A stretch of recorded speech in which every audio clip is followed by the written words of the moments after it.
Game Informer always has in-depth articles whenever new large IPs take center stage. This year is no different, with Anthem being featured on its June edition, which is a big deal because, it competes with all the other games at E3. It was a lengthy article, most of which we've all kind of heard before, but there were some new things to talk about. So let's dive in and do exactly that.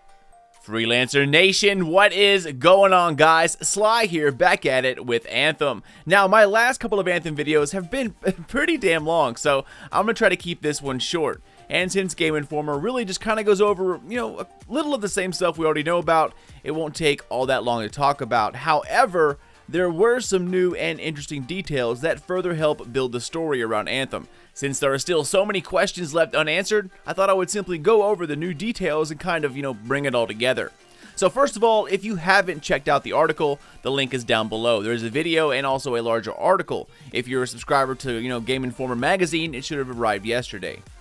Also, you can visit your local GameStop, and they should have a copy for you to read there as well. It is definitely worth a read over. Now, one thing the article mentions is, once again, the world in which Anthem is based upon. The writer was able to go hands-on with it, and once again, we hear that it all feels and looks just simply stunning and so natural. While you read it, there's constant comments thrown at you praising what BioWare has done.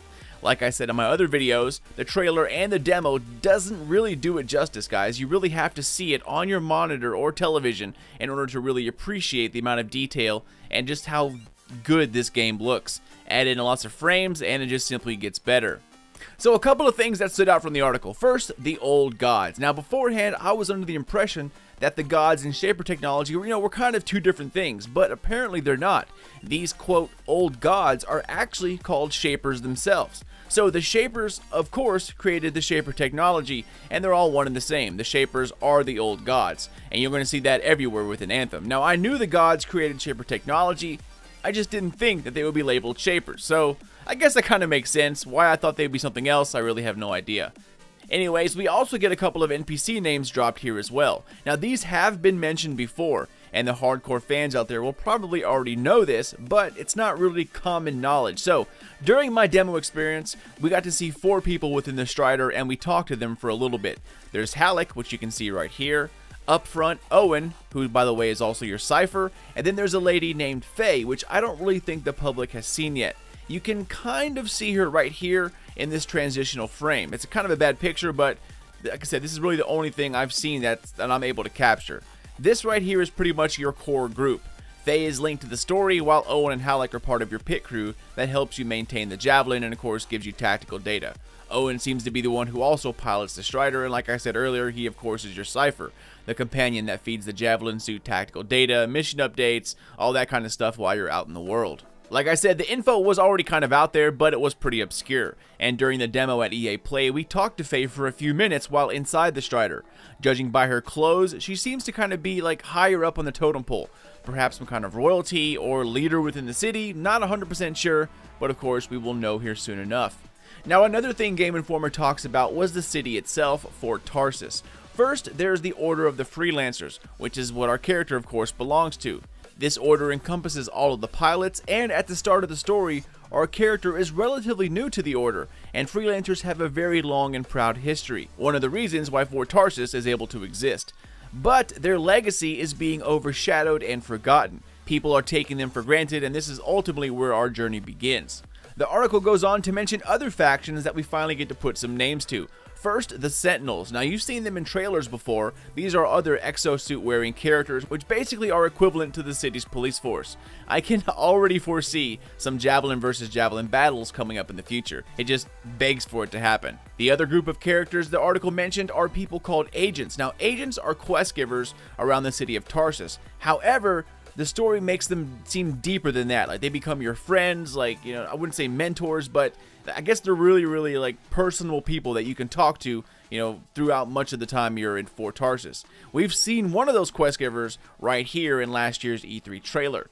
Apparently, you're able to establish friendships with these agents, and how you treat these characters, along with your level of friendship, will determine the type of quests you get and the kind of loot you can earn, which is something I thought was pretty neat. Now, one huge thing that Game Informer made sure to point out: romances. There will be no romanceable characters within Anthem. Being a Bioware game, I need to bang aliens, but looks like Anthem is taking a different path altogether. According to the article, Bioware is trying to hark back to the moments of the Citadel DLC and Mass Effect 3.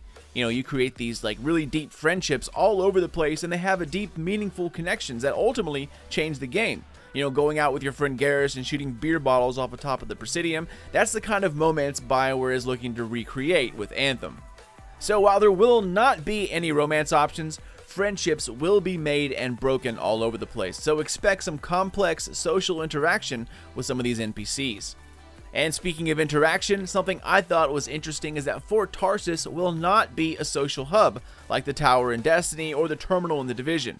Shared world shooters, often have social hubs where you see other players. They dance, they sit, they get loot, they do what they need to do to get quests, etc. Well, Fort Tarsis is your own space, and it's not shared by other freelancers, at least not real players. Apparently, the story is pretty thick, and all the choices you make will be reflected inside the city, so everyone's city is going to look different.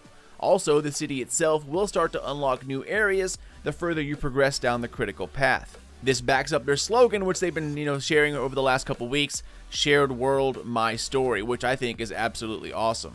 Now, whether or not, Anthem will have a social hub, that remains to be seen, but if they do, it is not Fort Tarsis. Now, while we're talking about factions and humans, Bioware told Game Informer that the Dominion are actually a human faction, something I really didn't know.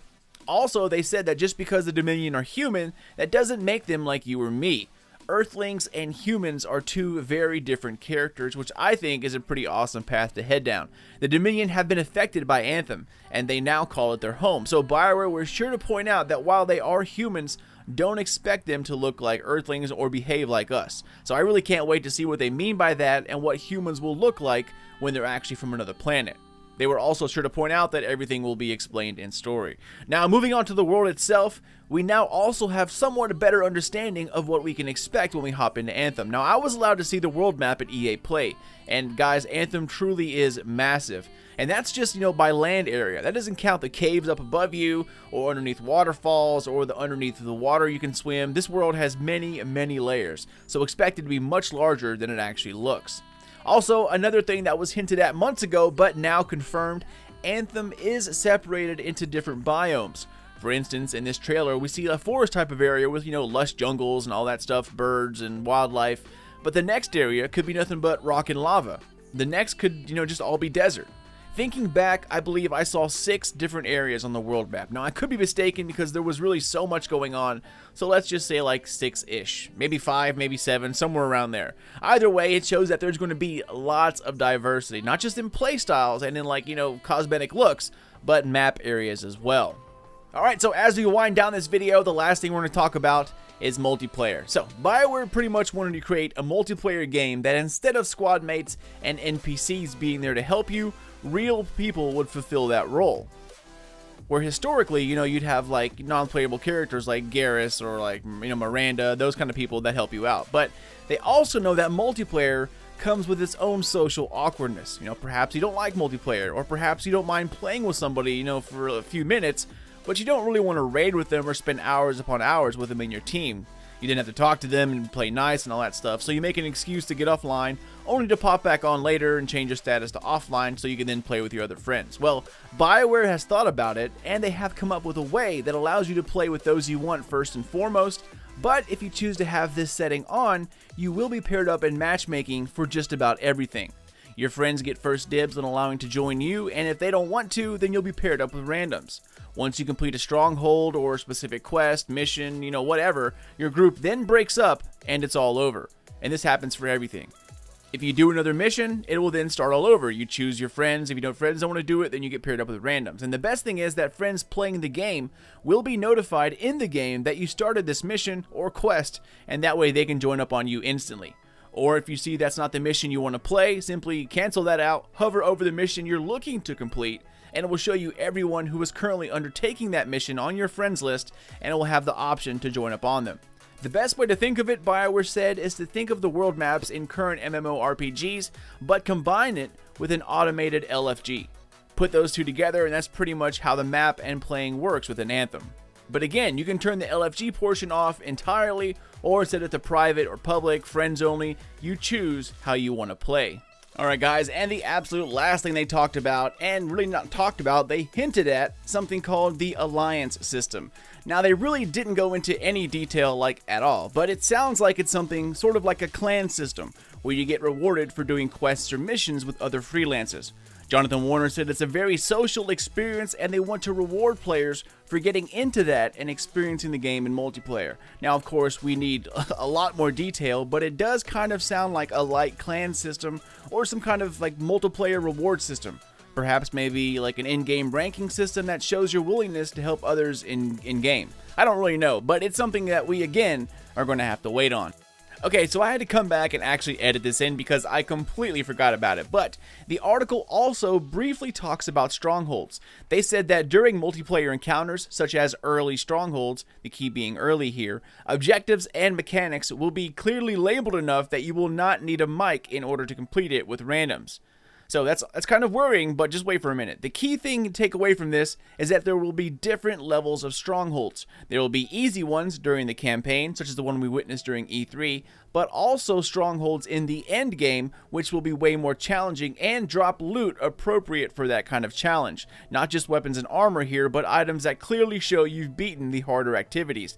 Peacocking, as they called it in the article. So it seems like there will be a variety of different activities available. Strongholds in the beginning will be more akin to, easy strikes, whereas when they get to the end game, they turn into something more dungeon-like, something that requires a well-leveled team and lots of teamwork. I don't think a raid will quite be the proper term, at least not for Strongholds, but we will have to wait and see. But those were the major points of the article, guys. It is definitely worth a read if you can get your hands on it. It goes into detail about how the Shapers suddenly abandoned the planet right in the middle of building it. The Shaper technology had the power to command the Anthem itself, and they were building the planet that we are now inhabiting.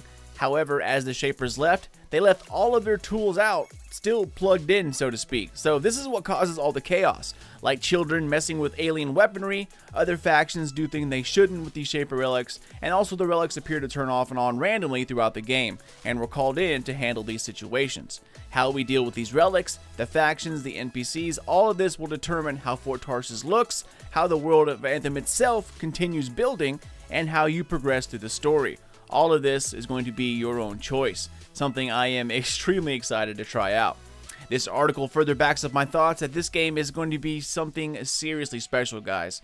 Now, okay, one last thing I wanted to add is that they do go into talk about when Anthem first started to develop, in its beginning stages way back in 2011. That's years before Destiny was even released.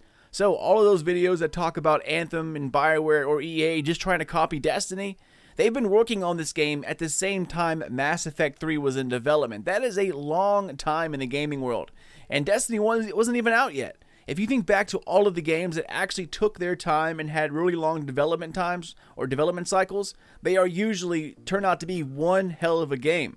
Zelda Breath of the Wild, The Witcher 2, The Witcher 3, God of War 3, those are just to name a few. All of those titles were worked on for like 6 or so years, and that's reflected in the game itself.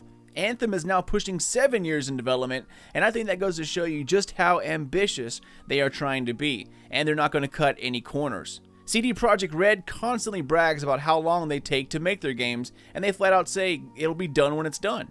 They are pretty hard to compete with when it comes to quality, and I think BioWare has recently found that out the hard way. Cutting corners doesn't really work in today's gaming industry, and I am beyond excited to see what the entire company, all of its offices, and 7+ years of development can bring together. From the small taste I had at E3 and all of the reviews I've seen so far, I think we are in for one hell of a treat.